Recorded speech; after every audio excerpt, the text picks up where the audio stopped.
And we'll send that out in our post-event email, and I will post the link on the event page later today so that you can rewatch or share with a colleague who wasn't able to join us today. So we do want to thank our sponsors. Our sponsor for today's event is Virginia Mason Franciscan Health.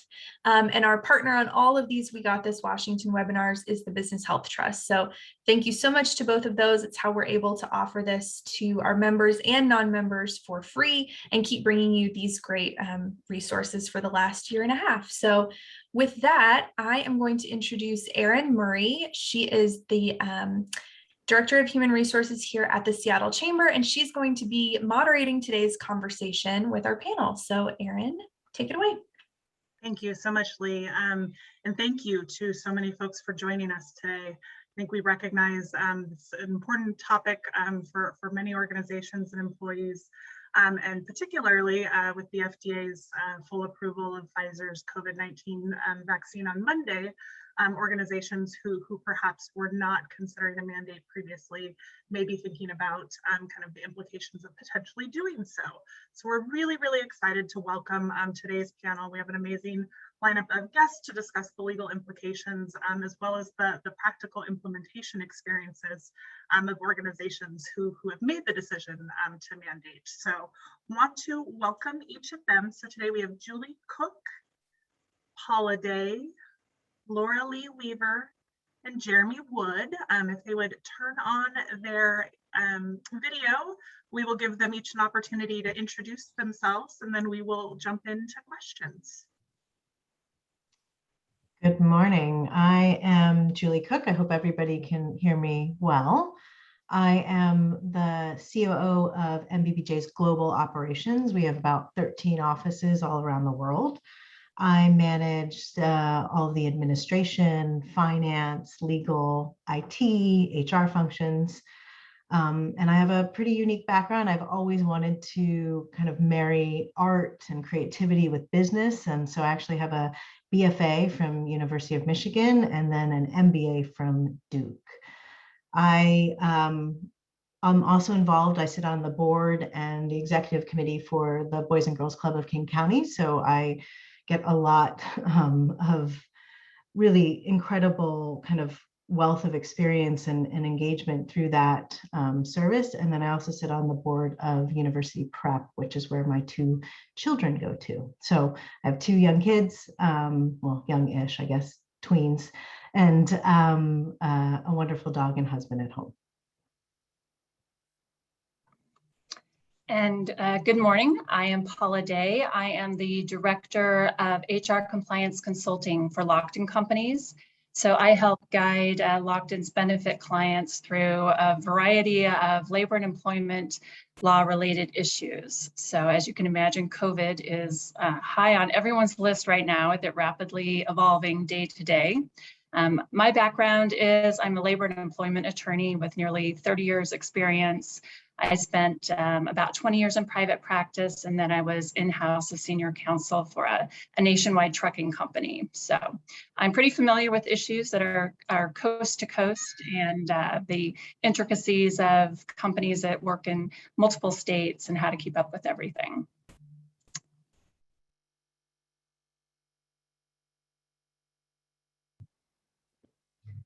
Good morning. I am Laura Lee Weaver, the Director of Total Rewards at Confluence Health.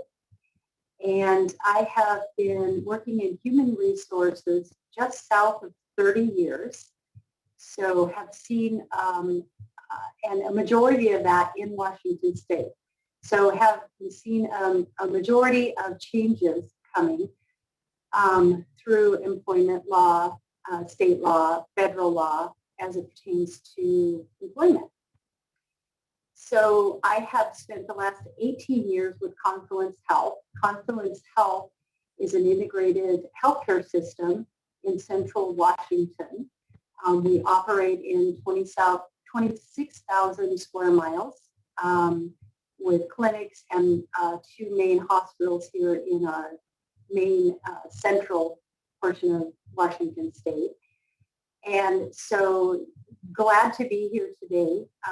This is definitely an impact on our business and glad to share what Confluence Health is doing and welcome information from this panel and from our participants with their questions as we navigate through this fast-moving situation.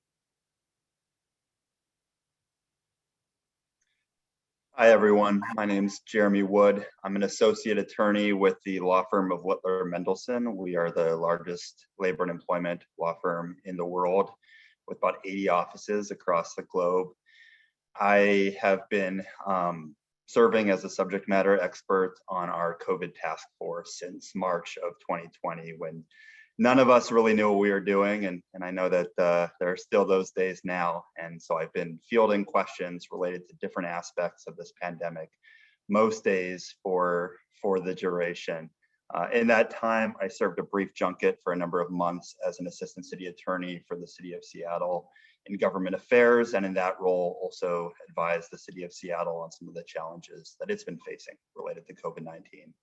I'm a graduate of the University of Washington School of Law, but before that, I worked in the public health and infectious disease area for some time. So despite all the challenges we're facing, this has been an interesting intersection of those two fields, and it's been an honor to help advise our clients in navigating the ongoing challenges now of how to effectively roll out vaccines. Thank you, all of you. We're so very fortunate today to have such a great panel with amazing experience to have this important conversation. So would love to start with Paula and Jeremy and just start with the basics. Is it legal to have a vaccination requirement for your employees? And if so, are there exceptions to that? Okay, I'll start out. So yes, under federal law, we know, we've heard from the EEOC that under Title VII and the ADA, employers can mandate the vaccine. The caveat there is that, first of all, it has to be for your employees that are going into the workplace. So for remote employees who are not going to be actually physically present, there would not be a basis to mandate the vaccine. But for your employees that are actually going to be physically in the workplace, you can have a mandate. The caveat there is you have to accommodate those persons that may have a medical reason for not getting the vaccine, as well as persons who may have a religious objection to the vaccine. So you go through that interactive process and determine whether or not you can reasonably accommodate that request to be exempt. Yeah, and I would only add that folks should certainly look to the relevant state law that they're operating under. At least one state in the country, Montana, currently bars vaccine mandates. There are some other red states that have put restrictions on certain sorts of inquiries and what employers can and cannot ask about vaccination status. Unsurprisingly, we've taken a pretty broad view of employers' freedom in this area in the state of Washington. Employers are subject to the requirement to provide the accommodations that Paula outlined, are generally free to require whoever they want to get vaccinated, and certain employers, as we can discuss later, who might be subject to proclamations from our governor may be required to roll out those mandates. Thank you both. Paula, a question for you to follow up on that. So you mentioned that employees have to be coming into the office for an employer to mandate vaccines. Is there a minimum amount of time in the office or a minimum amount of visits to the office that kind of is there a threshold, I guess, for that? How often does somebody need to be coming into the office for them to be considered an in-office worker? Right. Great question. And that's one that I've had several clients ask about. And I think as long as they are going to be physically present in the office, whether your plan may be that they're going to be in the office 2 or 3 days a week or whatever arrangement there may be, or maybe you have meetings that require in-person attendance on a weekly basis. If there's going to be an in-office component to that, that would be a potential risk that person could pose if they're unvaccinated, and there would be a basis for a mandate in that situation. Great, thank you. Would love to bring Julie and Laura Lee into the conversation and hear a little bit about when and why your organizations decided to implement a vaccine requirement for staff, and who was involved in that conversation and what considerations went into the decision. can kick it off. We did mandate vaccines in early May when we had kind of looked at our business. I think we use really 3 equal ways to kind of manage our business. And, you know, for us as a design firm, international kind of architecture firm that is constantly working both, you know, kind of in proximity, but rely on the creativity process to make sure that we can make our biggest impact. We use 3 filters, and we do this pretty much with every decision. Is it good for design? Does it help us meet our goals from a design purpose? Is it good for our people? And is it good for business? And those are really that's our triple bottom line. And so we funneled that decision through that filter as well, and felt that in order for us to do our best work for both our clients, in order to meet the requirements of health and safety for our buildings, we needed to create an environment where, one, our people feel safe, but also are unrestricted and can come in freely and do their work. And then from a business perspective, you know, we were kind of 800, you know, people across the globe, and, you know, an outbreak or fear of an outbreak or how to manage that would affect our business. And so we decided, you know, early on that we were going to make this mandate. We obviously reviewed it with kind of our internal legal counsel as well as external legal counsel. We're practicing in many, many states and in many countries. And we felt that we had the authority, and it was in the best interest of that triple bottom line. I will say, to date, we wanted to do it early because we felt that if we gave people enough runway, we knew we were trying to get back to work in September. We've just delayed that a little bit due to Delta, but we wanted to kind of treat our people with respect, that it wasn't going to be something that we decided last minute. To support that decision and to help our people make the right decision for themselves, we engaged in a relationship with a senior medical officer of Northwestern, who has been advising some of our industry and some of even our competitors in terms of this process. And we held 2 town halls for our people to ask any questions, to talk about. We also held, throughout the course of COVID, we've held an executive town hall every couple months. And so you can imagine there's a lot of different questions that come up during that time.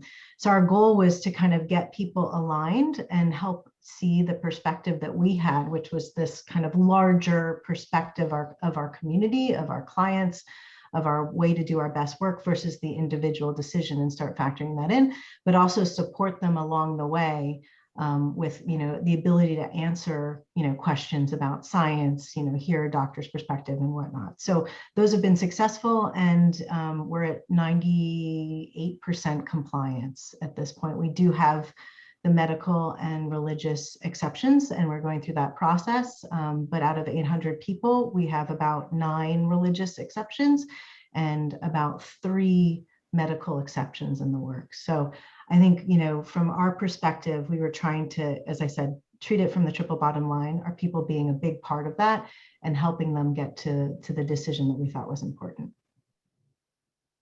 Thank you, Julie. Laura Lee. Yes, hi. So in following up with Julie, we are a medical facility. We did not mandate up until August 9th with the governor's proclamation. Our mandate went into effect August 13th, followed by our policy on August 16th, and our timeline for all employees, regardless of status, virtual, etc. So our organization, of course, has been on the front line on this COVID battle since its inception. We started getting vaccinations as early in February. All staff were generally the front of the line in our community, all of our healthcare providers, followed up by other staff, non-healthcare providers, when dosing vaccines were available. Currently, to date, we are at 72% vaccinated within our population of over 4,300 employees. So we do have about 1,100 that have not become vaccinated for a variety of reasons. And so we are in a fairly tight window to understand how to proceed on with business and deliver health care to our communities, to our neighbors, to our reasons for existence in patient care. And we are also within the next couple of weeks, I imagine we will understand the exemptions as they're coming in. The medical exemptions are fairly clear to us. The other we expect we will get from leadership fairly soon. We have north of 200 over the last few days for the religious or deeply held belief exemptions, and we'll be moving forward with those. The organization is led by two boards. Our CEO is a practicing physician, and the culture of our leadership is they deeply believe that vaccinations is something that should be supported.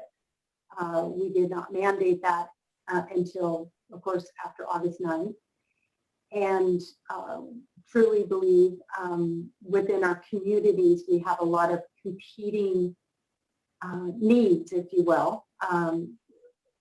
Leaders that feel that we need to deliver patient care in a safe manner, which that means vaccinations. We have a community who come to our facilities to receive care who want to come and feel safe and who deeply believe that vaccinations are necessary. And then we have a large population in our central Washington corridor that have definitely different beliefs, that they don't believe in the vaccination. They truly and even more passionately don't believe that it should be mandated.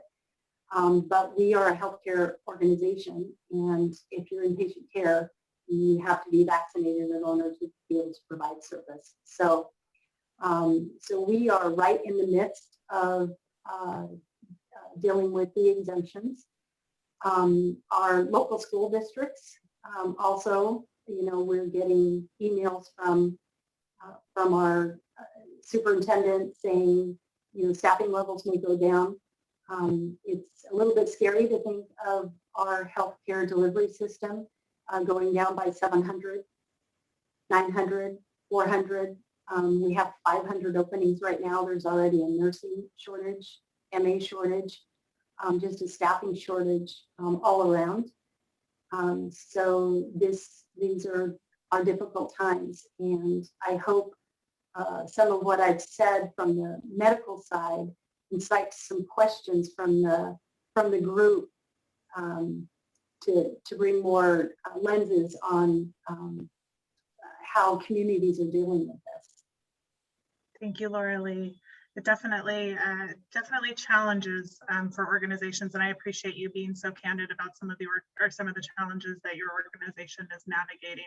Would appreciate hearing from you and from Julie, I guess, a follow-up question just around maybe the questions that you're hearing most often from employees, and then maybe if there are concerns that are being raised that you have found good responses around that are helping to alleviate some of those concerns. Would love to be able to share those with some of our attendees. Any thoughts? Well, Julie, I'll start off. I am not in the mainstream. We don't have a venue where there's a lot of questions that are coming in. I did talk to our employment needs specialist who is handling all the exemptions coming in.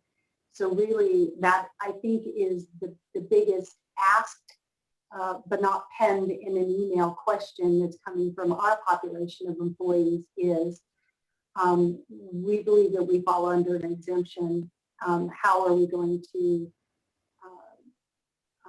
process these exemptions and so that we can continue employment for you? I don't know if that has a couple of different answers. Myself in Human Resources, who works virtually now, that answer might be a little bit differently than if I'm an ICU nurse in our hospital.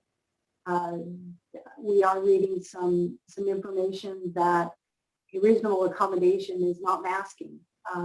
Again, that was delivered by as not legal advice, but we really need to hear legally what we can do and can't do in order to keep our workforce, keep patient care in the safest manner possible, and still deliver care. Thank you. I can add to that. You know, as a professional services organization, a lot of times, you know, we need to follow the lead of our clients. And right now we do have 60% of our clients are healthcare clients. We do a lot of big hospitals and we do a lot in Seattle, as you know. So, you know, even prior to COVID, some of our larger hospital clients were requiring flu shots of some of our practitioners as well. So it's a conversation that, you know, is not just sparked by COVID per se. So that's been some of the questions is, you know, kind of, hey, you know, do I still get to work on this client or go visit this client site if I, you know, if I have an exemption and whatnot? And we have to share that with the client because they have their own kind of rules and approaches to their business. We got, during the town halls with the doctor, we got a lot of questions about the science. I would say that, you know, sometimes the self-research, you know, can be very contradictory. And so just giving our people the opportunity to ask somebody live was really important. And we did it twice, as I said. We did it kind of once at the beginning when we put the mandate out. And then we just did another one at the beginning of August with kind of Delta on the rise, you know, and does that change the science and what people are considering? So I think, you know, allowing, if there is an opportunity for access, they don't have all the answers. I think there's still so many unknowns, but having someone be candid and get, you know, address the questions the best they can was something that was really helpful for our community and got a lot of the kind of, you know, tighten the gap of the hesitancy that some of our people had. We do get questions about the legality and, you know, in support of what Jeremy and Paula said, you know, we continue down that road with them. And then you know, we're a smaller company than Laura's, but, you know, each of the exemptions gets worked through on a case-by-case basis. So that's a lot of those questions as well. And it takes time and effort and whatnot. But we are seeing few medical exceptions being approved by doctors, and that was confirmed during our town hall with the doctor. There's just not a lot of medical reasons to support a medical exemption at this point. So that's just something, you know, that just comes up quite a bit. And you know, there's few instances where, you know, I'd say, as I said, we have 2 right now in 800 people where doctors have signed off on that. So that's just something that we get a lot of questions about as well. I'd like to jump in just to add to that. If you watch local news, you know, even our employees have been out picketing, and you know, so their question, their ask of the organization is that we not require this, that they want to keep working, they want to continue their patient care roles, that they do not want to do that to get the vaccination. So they are looking for support. I think from one end of the spectrum, what can we do to fight this proclamation, to what can we, you know, will you honor an exemption for us? Because we have a deeply held belief that we need to stand by. Thank you both. Would love to bring Jeremy and Paula back in to talk about some of those legal considerations. So what does a business need to be thinking about if they implement a vaccine requirement? And then would appreciate you talking about exemptions. Do you have to allow exemptions? If so, under what circumstances are they considered? And then what do reasonable accommodations potentially look like? Sure. I can take a stab at those exemptions to start with, and then maybe point one or two other concerns. So as far as the exemptions go, they need to be available to the folks, of course. On the medical front, I think as people on this panel have said, it's a little bit of a simpler picture. Just a requirement for an authorized medical provider to explain the basis for the exemption, give some indication of what sort of accommodation would account for those concerns. And like Julie said, not a lot of these are being approved. On the religious front, it certainly gets a little fuzzier. So I'll take the governor's proclamation as a touch point of one way to do this that is quite a hard line, and I think we're going to see whether it holds up. The governor's proclamation in its most recent form adds two elements to the process in checking for religious exemptions. First of all, the employer needs to document the actual conflict between those religious beliefs or strongly held moral opinions and the vaccine requirement. That might be a best practice outside of that, but it's generally not a requirement. What that means, for example, if someone is saying that based on their Catholic beliefs, they can't get the vaccination, it's going to be questionable whether that actually conflicts, given that the Pope and the Church's official position is to both support and for some church employers to mandate vaccination. That's one element. And the governor's proclamation has also indicated that a personal preference does not constitute a religious objection. An individual can have an idiosyncratic religious belief. So where that line is going to be tough to draw. One last thing I'll say about all of these exemptions. I tend to not use the word exemption. It's not a right necessarily to an exemption so much as to an accommodation. And what that accommodation can look like depends on the workplace. It cannot be such that it causes the employer an undue hardship. And an undue hardship can be a danger to fellow employees or customers, an inability to transfer someone to remote work. So in all those instances, if it simply is not possible to accommodate someone, then leave, ultimately termination might be the only option, and is the lawful option. One other point of concern that I would just point out for employers is the time involved in getting vaccinated, whether that's compensable under wage and hour laws. Our state Department of Labor and Industries has taken the position that if it is purely employer mandated, so in Julie's position, then it would be compensable. It's at the directive of the employer. You're on duty. If it's mandated by external law, in Laura Lee's position, by the state, then it is not necessarily compensable. Employers can compensate that time if they would like to, but it is not required to be compensated. So those are just a few points of consideration, but I'll hand it off to Paula. All right, and I'll just add on to, what else to think about if you're considering mandating the vaccine. Certainly it's a best practice to have a written policy about your vaccine mandate. You'd want to clearly identify the scope of the mandate if you're not mandating it for every single job classification and area within the company. Identify those that are being required and include your rationale for that too. Obviously citing this CDC guidance, OSHA guidance, things like that could be helpful. Be sure to identify the deadline by which you want to impose everyone to have the vaccine, whether you want to do that dose by dose or just have one final deadline. Some question has come up about, do we include anything about booster shots? Now that we're starting to hear already about the booster shot, you could certainly define fully vaccinated as including, availing oneself of all available booster shots too, once those come available.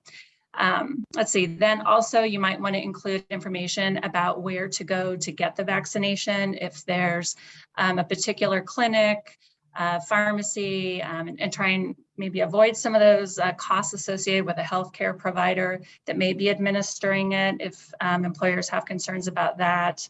And then also how to provide proof of the vaccine. I get a lot of questions about, can we really ask for proof of the vaccine? Obviously, if you're mandating it, you're going to want proof of the vaccine. There's no HIPAA issue unless there might be in the healthcare provider area, but you can ask for a copy of the vaccine card. You can just have your HR personnel verify that they've reviewed the vaccine card, and there's third parties also that will handle that part for employers. Then also identify the consequences for non-compliance. So you'll have your accommodation procedure outlined in that as well, and then just be clear if someone doesn't qualify for an accommodation, then if termination is what the employer has decided will be the consequence for those persons that don't otherwise follow the mandate, then you should lay that out in your policy, absent any other law that might afford them some protection. Thank you both. Are there specific accommodations that you are seeing employers often utilize, or can you speak to that at all? Yeah, from what I've heard, a lot are offering alternative testing, COVID-19 routine testing. And when that's the case, the employer is going to have to pick up the tab, the cost associated with that if it's offered as an accommodation. Continued use of PPE, masks, social distancing, if staggered shifts are available, things of that nature. Well, thank you, Paula. Jeremy, what about contractors in the workplace? Is that different than direct employees? And if so, how should employers be thinking about other folks that are potentially in their workspace? Sure. And the state is certainly taking the position that those that it contracts with have to be vaccinated. So from that, I think we find consistency with general Washington law that it can be a term of contract. So if you operate a work site in which you are bringing in contractors, you are free to require them to be vaccinated. Obviously, that might have some effect on that contractual relationship, but it's allowable, and I think we may increasingly see it required to protect your own employees. Great, thank you. Would love to give each of you maybe the opportunity to share maybe a top lesson learned or a top piece of advice for employers as they are either thinking about vaccine mandates and or navigating implementation of vaccine mandates. And then I know there's lots of questions coming in, so I want to give some time to read through some of those and give you guys the opportunity to answer some questions.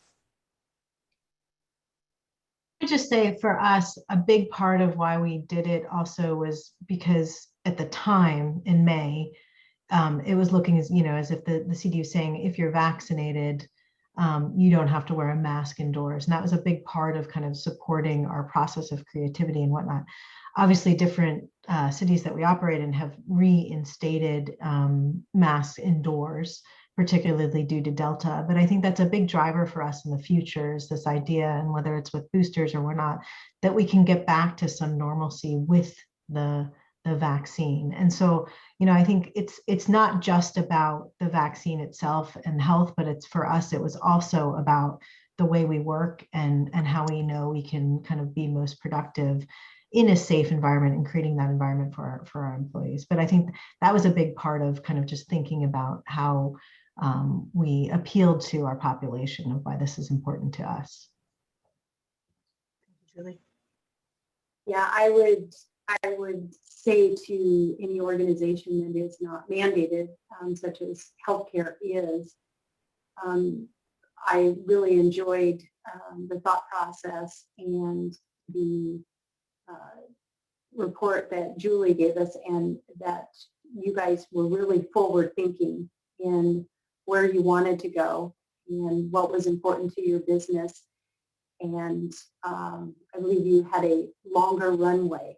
So take advantage of that, understand where you're at now, and plan for that longer runway. These are crazy times. And when employees, especially in volumes that we have, are pushed to moving in weeks or just a few months, is really hard.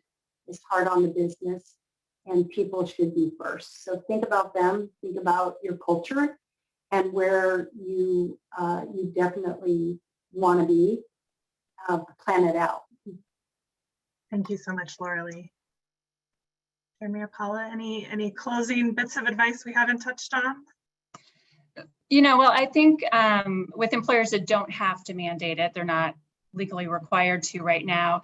Something to consider is now with the full federal, the FDA approval that came out Monday, employers that maybe they had surveyed their employees earlier in the summer may want to reconsider sending out another survey here in the next week or two to ask their employees, are you fully vaccinated? Yes or no? If no, do you plan to get a dose in the next 30 days, 60 days?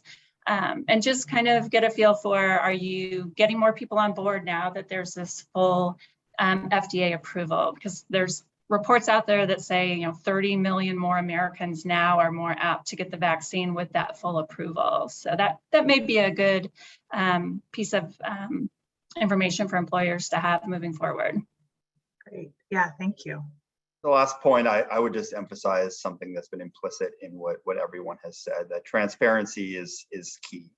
And as long as you're being open and clear about these policies and open to employee concerns, it's my hope that folks will come around. The Supreme Court has upheld at least one vaccine mandate out of Indiana. We're seeing expanded orders from the state. We may see others locally. This is, and Paula pointed to the FDA's final approval of the Pfizer vaccine. Hopefully we'll see some of this opposition start to fade as we move forward in these more stringent mandates, and hopefully that will lead us to a safer and fuller reopening. Great. Thank you all so much for the great conversation. So I want to jump into some of these questions. So the first one is from Nancy, and Nancy asks, is it legal to apply a surcharge for medical benefits for those who are not vaccinated? Well, it's being done. I'm not going to comment on its lawfulness. I think it is an ambiguous area. We are seeing it. The one thing I can say is to keep in mind is that it may be more advisable to see it as a reduction for those who get vaccinated rather than a surcharge, similar to reductions that plans might have for non-tobacco use or wellness programs. It's baked into one of those wellness programs. And the second thing, and that can be difficult, is to ensure that it is consistent with any accommodations that you offer. Because if you are offering a financial benefit on those benefits that is not available to folks who have a bona fide and approved religious or medical exemption, then that causes problems as well. Thank you, Jeremy. Anybody have anything they want to add there? Okay, I'm going to address the next one. This one is from Cinder.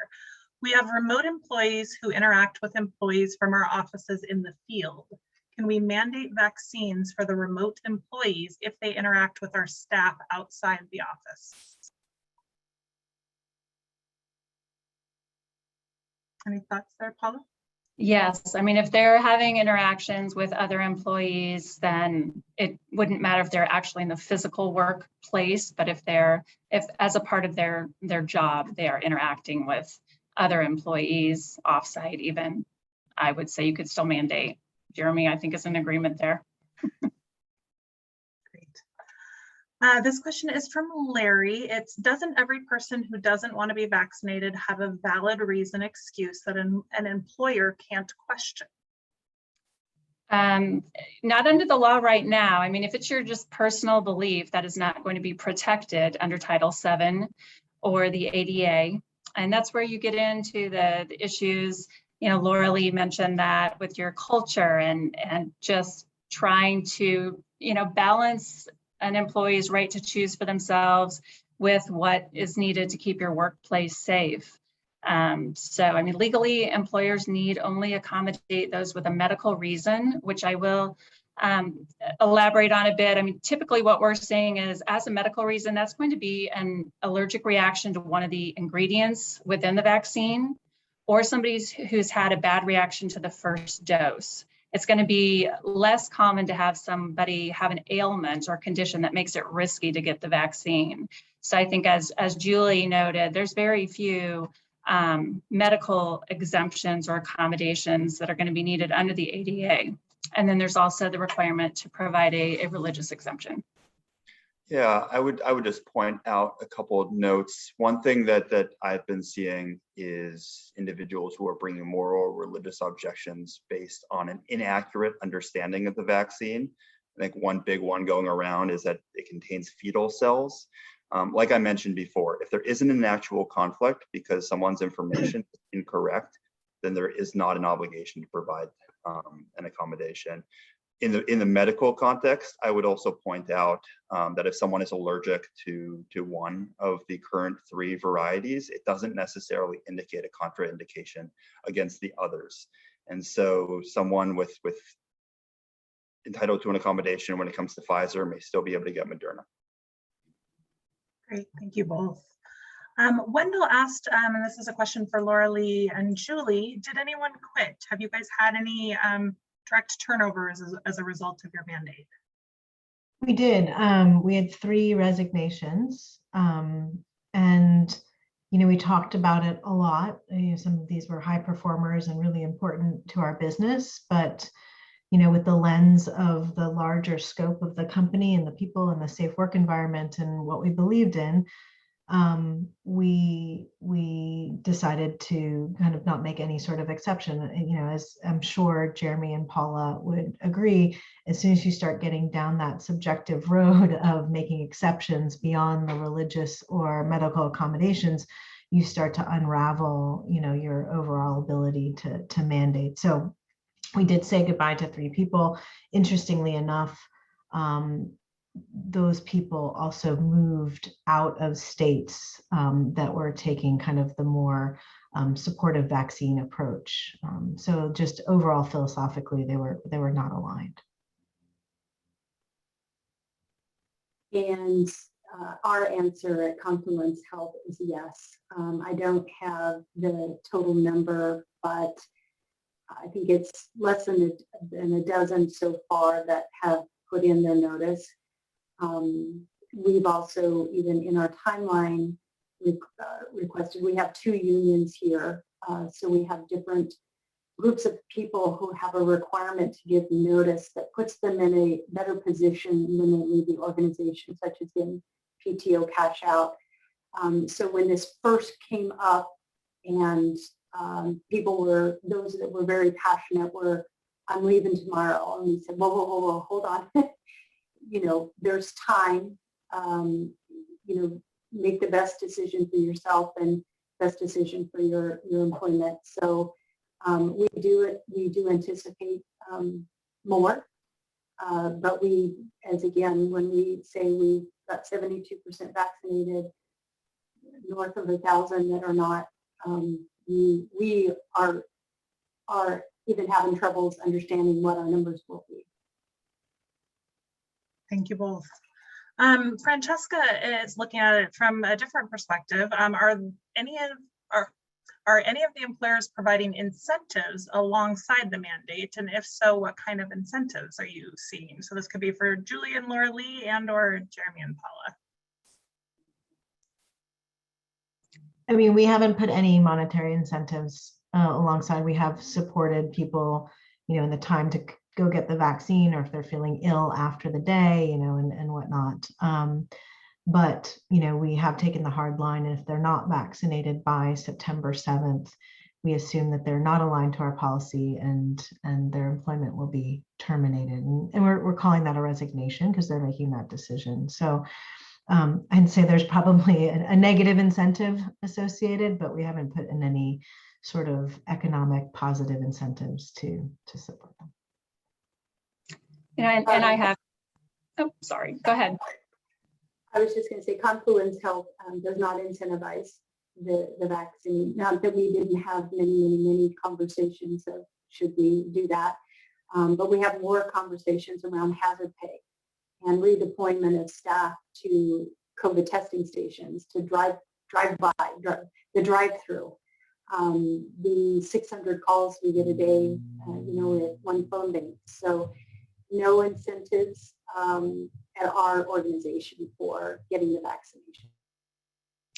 And I had recently read that I know Tyson Foods is mandating the vaccine for all of their employees. They have a large union population too, and they're going through negotiations with the various unions as well. But in addition to mandating the vaccine, they are, I believe it was $200 they're giving to everyone as well for getting the vaccine. So there is, there are companies that are doing a combination of the incentive along with the mandate.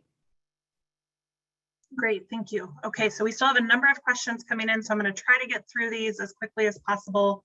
How stringently are organizations evaluating religious exemption requests? Are there criteria that are being used to determine what requests you will accept or reject? Maybe I'll throw that to Jeremy or Paula. Sure. Yeah, I think that there is some leeway. I've talked about the requirements the state has introduced for those covered by the governor's proclamation that are quite stringent. I think we're seeing a variety in terms of stringencies. Like I mentioned with the Catholic example, employers can take the position that if someone's religious tradition has in any way taken a stance at odds with that person's request for an exemption or an accommodation, then that can be a basis for denial. We've also seen some of these pay-for-play exemption requests where folks are paying $35 for a pre-form letter from some online ministry. I've seen employers take the position that that's not a sincere religious belief, and I've even looked at it as potentially a violation of company policies about honesty. And on the other hand, like Laura Lee has mentioned, a lot of folks are also facing the possibility of refusal on a larger scale that threatens some of their operations in certain parts of the state, maybe further east. And in those instances, there is some leeway if the governor's proclamation doesn't cover to take a broader perspective. And as long as what's otherwise an individual moral objection, if it's framed in those terms, if it's framed in religious terms, then that can be addressed more liberally. I think that across the board, the one principle I would give is to just try to have some framework for HR to process these that is consistent across the board. If you're taking individual positions as sufficient, or whether you require some broader support, even documentation, just make sure that it's consistent across the board. Can you expand on what a reasonable accommodation is not masking means? I think that came up in the conversation earlier about reasonable accommodations. Is masking a reasonable accommodation, I guess, is perhaps the question. And if it is not, why is it not? I think is the question. I mean, continuing to mask or use other PPE could be a reasonable accommodation if someone's refusing the vaccine. Yes. Great. I think hopefully that answers the question, but feel free to drop another question in the Q&A if that does not. Jeanette, follow-up question to Jeremy. If mandated by company, do you have side effects and need a day off after the shot, does that time also get compensated? That's a great question. I mean, I would start from the baseline that it is a covered use of sick leave. If someone does not have sick leave accrued, they can also use another form of PTO. In the instance where that's not available, and I was advising a client on this yesterday, I think the safest position is, as I said before, if vaccination is being mandated by the employer without an external state or other legal requirement, then the time associated with getting the vaccination is compensable. And I would extend that to any sort of reasonable recuperation. Now, of course, if someone's saying that they're having side effects for a week, now we're in a different position. But if it's consistent with most folks, 24 hours, maybe 48 hours, then the safest option is to view that as associated with a directed vaccination and therefore compensable. Great, thank you. David has a question. He owns an event planning company and they manage gatherings in large groups. Consequently, he's thinking about requiring all of his staff and crew, which are contractors and vendors, to be vaccinated to work on a client project. Is there any legal issues around him doing that? No, there wouldn't be any issues around that. Certainly if people have objections, there'd be the accommodation issue that would have to be addressed potentially. But no, I mean, it's a private business. He can require vendors, contractors, and even attendees for that matter to be fully vaccinated. Do accommodations need to be made for vendors and contractors? I believe so, under the ADA and Title VII, even though they're not your employee. In that context, I don't know, Jeremy, I haven't had that particular issue pop up. It seems reasonable that there might be a reasonable accommodation to address that, but they aren't your actual employee. So it'd be more of a public accommodation type issue almost. I'm not familiar with that area. Do you have any advice, Jeremy? I think that I similar to Paula, it's a tough one, and obviously the site owner, site operator is not going to be in the position to engage in a full interactive process with someone who's just coming in the door. And these protections and requirements for accommodation in the public accommodations setting can get quite complex. So I would talk to counsel about your specific situation in that instance. Great, thank you both. Can we ask about vaccination status during job interviews? That's a great question. Yes, you can ask about it in an interview. Yes, ask the applicant a simple yes or no question. I mean, if you're not mandating the vaccination and it's not a requirement for your current employees, I think the safer approach would be to wait and ask that question after they're hired. That way, in the event you don't hire that particular person and they've answered no, they're not vaccinated, and it turns out they had a medical issue or religious objection, you could be setting yourself up to some exposure for a claim under the ADA or Title VII. But certainly if you are mandating the vaccination, then that would be something you'd want to include in your job posting, noting also that you provide reasonable accommodations. And then if you are asking that question on your application, make sure it's yes or no, or if the interviewer is asking that question, that they understand what they can and cannot ask during the interview process so as not to be asking for confidential medical information and such. Yeah, I would only add that the EEOC's position is that under the ADA, because COVID poses a direct threat, an inquiry of that nature is permissible with the cautions that Paula outlined.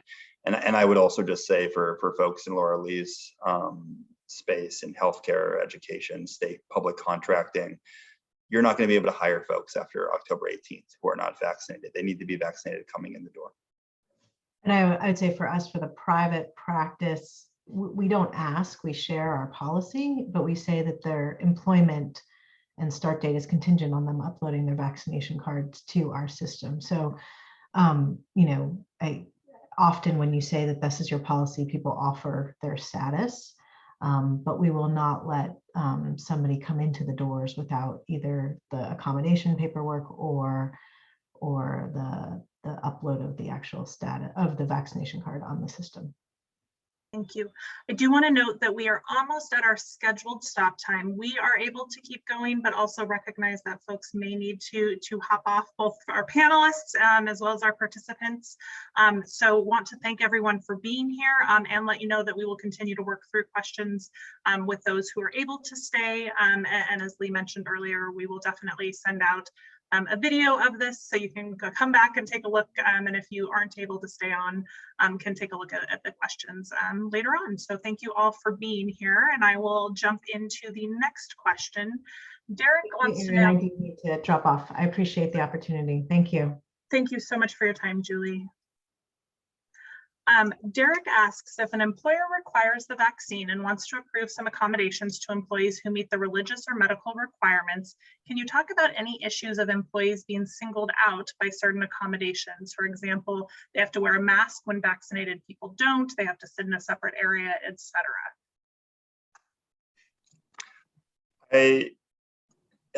It's a good question. I think that, and maybe it's not one so much for the lawyers.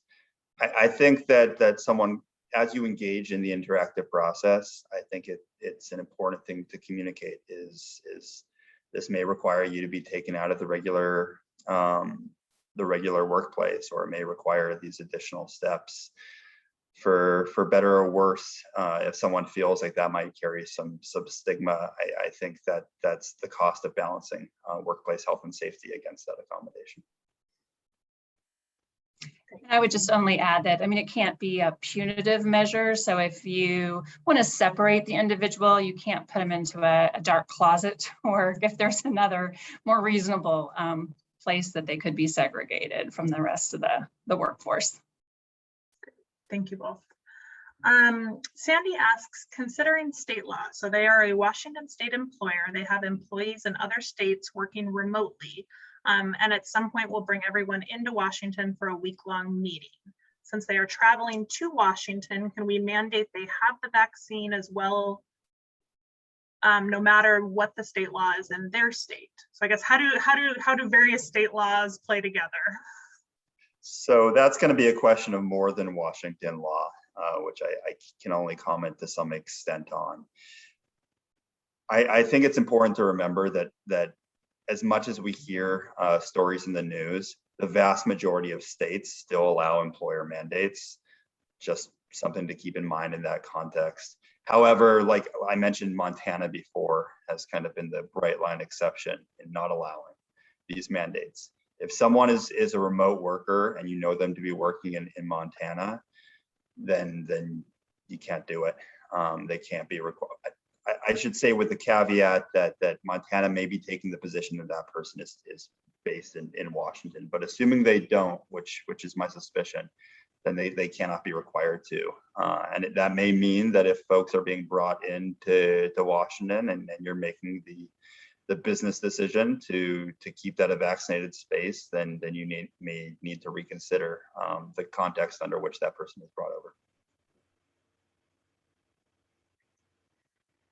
Jared has a question for HR folks or executive directors. Is there a legal obligation to look into accommodations that don't seem genuine? So under the governor's proclamation, as I noted, the employer needs to document the actual conflict between those religious beliefs and the vaccination requirement, which does involve that inquiry. Outside of that, there's certainly some leeway. The belief has to be sincere, which provides for employers the option to look into it, and obviously that carries some risk. Someone might argue they're being retaliated against. But to a large extent, if there's no reason to believe that someone is not coming with a sincere religious objection, then the inquiry can end there and you can make your accommodation decision at that point. Great. Celeste asks, do any of the big HR consultants, SHRM, Archbright, et cetera, have a model policy for this? I'm happy to, I guess, speak to this briefly. So I do know that SHRM, and Laura Lee, if you have other experience, would love to hear that as well. I know that SHRM does have some guidance around vaccine mandates that I read leading up to our conversation today that was helpful and informative. We do work with Archbright at the Chamber quite a bit, and I know, having spoken to them, that they are doing a lot of work with employers who have questions around vaccine mandates. I've not specifically asked whether they have a model policy, but often they do have. I think lots of consultancy organizations, I have to imagine right now, have at least guidance, if not model policies, that they would be able to share with you if you were to reach out to them. Yeah, and I believe SHRM also has model accommodation forms and processes as well. Yep, it's a great call out, Paula. All right, next question is, can you expand on the process for seeking a religious accommodation? What kind of documentation should we ask for, and what kinds of questions can we ask of the employee? If it's an organized religion and there's a church, you could ask for a letter from a pastor. If that's not the case, you can ask the employee to provide a statement, identifying what the belief is and how that conflicts with the vaccine requirement. Yeah, absolutely. The only thing I would add is something that I saw a few times earlier on. I've mentioned the requirement has to be sincere. It also has to be moral or religious. And so, for example, I saw one request that indicated someone had a religious opposition to treatments that had only been granted emergency approval by the FDA. I don't think that's a bona fide religious objection. And so things of that nature that clearly are not actually in the nature of a religious or moral view can be scrutinized or rejected. Thank you. Laura Lee, I think this is a good question for you. Danielle asks, philosophically, if an employee quits over vaccine mandates and wants to return later, would you consider them for employment again? That's a great question. I think they would, if they changed their position and they left on good terms other than this proclamation. Maybe they needed some time to understand where they wanted to go with their decision. So I would hope, I'm not the final decision maker. There's a lot of leaders and our executive leadership, but that we would welcome employees back if they came back to their position in a vaccinated status, if that's what the requirement was. Thank you. Let's see. Taylor asks, if a religious or medical accommodation request is denied, is administrative leave the next best step? How long does someone stay on administrative leave then, or is it considered a resignation and they separate as of the effective date? I'll take that one. I mean, if the request is denied, then, really it's going to be up to the employer, but that would be similar to not having an accommodation request at all at that point. And however they determined in their policy, they were going to address those persons that, declined to get the vaccine, whether they state that they will be subject to termination or considered to have resigned, or if they're able to put them on an unpaid leave of absence, something of that nature. Or I don't know if remote work would be an option or not. Probably not if they're mandating the vaccination to begin with. The one other thing I would add is, as we've said, is that if to the greatest extent possible to apply these policies generally. So I think that if someone is being granted a sort of administrative leave that in other contexts would not be available to other employees, then I think that we need to actually see that that is the accommodation, that they are being allowed to take that leave. But as the questioner noted, the end of that, or the beginning of it, if it's the only option and there isn't accrued protected leave, might be termination. Great, thank you both. All right, maybe one or two more questions and then we have to wrap things up. Jasmine asks, can you require vaccination for new hires but grandfather in current employees? And that's an interesting and tricky question. So you can do it. You don't really have that direct threat to the workplace analysis that you might otherwise if you'd mandated it for everyone, because you're allowing some workers to be present in the workplace without the vaccine. So, certainly you would want to have an accommodation process available for those new hires if they have an objection to the vaccine. But I have seen that some employers are mandating it just for new hires only. Maybe one last question about reasonable accommodation. If they do not want masking to be a reasonable accommodation for an unvaccinated person in the work site, can they as an employer deny such a request? If the employer would prefer to not allow that accommodation, I think it's going to depend on whether that employer choice is being guided by an undue hardship posed by that accommodation. If it's purely a preference to not have folks in masks around, then I would say no. On that basis, you cannot deny that as an accommodation. Paula, do you disagree? No, I agree, definitely. Wonderful. Well, thank you all so very much for all of your time and insights and the great conversation today. And thank you to all of our attendees for their great questions. Lee, do you have anything else that you want to touch on before we wrap up and wish everyone a great day? No, not for me. Just one more thank you to our event sponsor, Virginia Mason Franciscan Health and Business Health Trust, and a huge thank you to our panelists. I really appreciate all of your insight today. Wonderful. Hope everyone has a wonderful day. Thank you so much. Bye.